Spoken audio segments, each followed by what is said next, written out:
আজকে থেকে আমরা ছোটোবেলায় আমরা স্কুল কলেজে যখন পড়ি, জনাব নজরুল ইসলাম খান বাংলাদেশের গাজীপুরে বিখ্যাত প্রতিষ্ঠানে তিনি শ্রমিক নেতা হিসাবে তিনি নিজেকে প্রথম প্রতিষ্ঠিত করেছিলেন। আজকে সেই যে প্রতিষ্ঠানে তিনি ছিলেন, যেখান থেকে তিনি শ্রমিক নেতা হিসেবে আন্তর্জাতিক ক্ষেত্রে শ্রমিক নেতা হিসেবে প্রতিষ্ঠিত হয়েছেন, আইএলওতে গিয়ে তিনি বক্তৃতা দিয়েছেন বিশ্বের সবচেয়ে বড় শ্রমিক প্রতিষ্ঠান, সেই প্রতিষ্ঠানটি কিন্তু আজকে নেই। সেই গাজীপুরের সেই প্রতিষ্ঠানটি আজকে নেই, অনুপস্থিত, সেটা ধ্বংস হয়ে গেছে। কেন সেটা আমাদের বুঝতে হবে। দেখুন, ট্রেডিশনাল যে ইন্ডাস্ট্রিগুলো ছিল বাংলাদেশে, আমি একজন বক্তা বলেছেন, আমি তাকে ধন্যবাদ জানাই, যে পাট শিল্পের কথা উল্লেখ করেছেন। আমি নিজে ভুক্তভোগী। বাংলাদেশের প্রাইভেট সেক্টরের সবচেয়ে গুরুত্বপূর্ণ পাটকল বাংলাদেশ জুট মিল আমার নির্বাচনী এলাকায় ছিল। আজকে সেটি মৃত।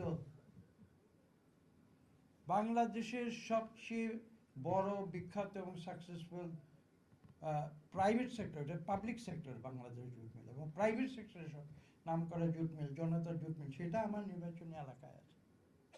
এবং সেটাও কিন্তু আগে যেভাবে জৌলুসের সঙ্গে চলতো, এখন সেই জৌলুসের সঙ্গে চলে না।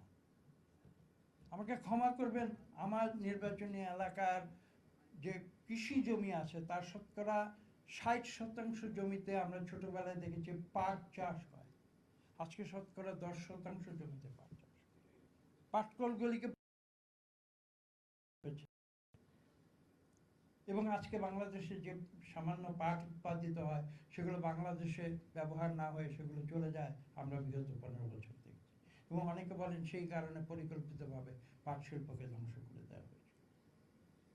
বাংলাদেশে যে ট্র্যাডিশনাল টেক্সটাইল মিলগুলো ছিল, সেই টেক্সটাইল মিলগুলো নেই এখন। এগুলো কঠিন বাস্তবতা, এগুলো মেনে নিতে হবে, এগুলো স্বীকার করে নিয়ে আমাদের শ্রমিক আন্দোলনকে সেই নতুন পথে পরিচালিত করতে হবে, এটা আমি বিশ্বাস করি। আজকে সবচেয়ে শক্তিশালী শ্রমিক সংগঠন কোথায় আছে? এই যে গার্মেন্টস শিল্পে, একটা তথ্য আমি বলি, সঠিক বা ব্যাঠিক বলতে পারবো না, বলা হয় প্রায় 40 লক্ষ নারী সঙ্গে জড়িত। আমি প্রশ্ন করতে চাই, আমাকে ক্ষমা করবেন, আজকে এই কক্ষে আমি তাদের কোনো প্রতিনিধি আমি জানি না, হয়তো আছেন, কিন্তু আমি কিন্তু সেভাবে দেখতে পাইনি বা সেভাবে তাদের বক্তব্য আমি শুনিনি প্রায় 3 ঘন্টা যাবত। নিশ্চয়ই আছে, নিশ্চয়ই আছে, তবে আমাকে ক্ষমা করবেন, আমি ব্যাখ্যা করে দিই। সেই নারী শ্রমিকের প্রতিনিধি আছে না, সেই নারী শ্রমিকের নেতা নেত্রীদের প্রতিনিধি আছে, সেটাও কিন্তু চিন্তা করি। আমি খোলাখুলি কথা বলি, কিছু মনে করবেন, আমি যেটা সঠিক মনে করি সেটাই বলি। আজকে কিন্তু এই কক্ষে শ্রমিক প্রতিনিধিদের,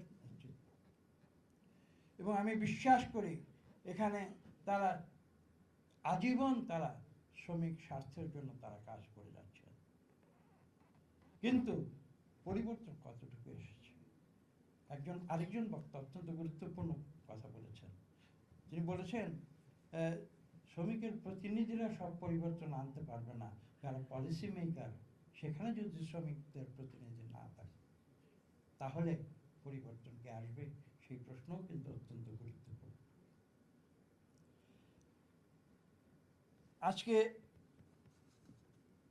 শিল্প, কল কারখানার কথা বলুন, আরেকটি কথা বলি, আমরা বলি লেবার ইন্টেন্সিভ বাংলাদেশে মানুষ অনেক,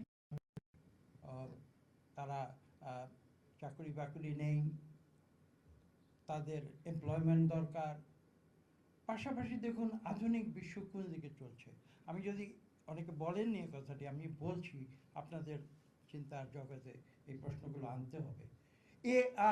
এআই নিয়ে যদি আপনি চিন্তা করেন, এআই যদি প্রসার হয় তাহলে লেবার ইন্টেন্সিভ ইন্ডাস্ট্রি কীভাবে হবে? এটা তো ভবিষ্যৎ পৃথিবীর জন্য একটি গুরুত্বপূর্ণ প্রশ্ন। আজকে আমরা শ্রমিকদের স্বার্থে নিয়ে কথা। এআই অর্থ কি? এআই অর্থ, আমরা যেই অর্থে শ্রমিক বলি, সেই শ্রমিক তো আর থাকবে না আগামী, আমি জানি না আগামী আমরা থাকবো না, আগামী 20-50 বছর পরে আজকে যেভাবে শ্রমিক সমাজ আছে সেই শ্রমিক সমাজ তো থাকবে না যদি এআই যদি বিশ্বকে দখল করে নেয়। এই কঠিন প্রশ্নগুলো এখনই আমাদের মুখোমুখি হতে হবে এবং আমাদের এর উত্তর খুঁজে বের করতে হবে। দেখুন ইউরোপে আজ কি হয়েছে, আমি একটু যদি আমাকে সময়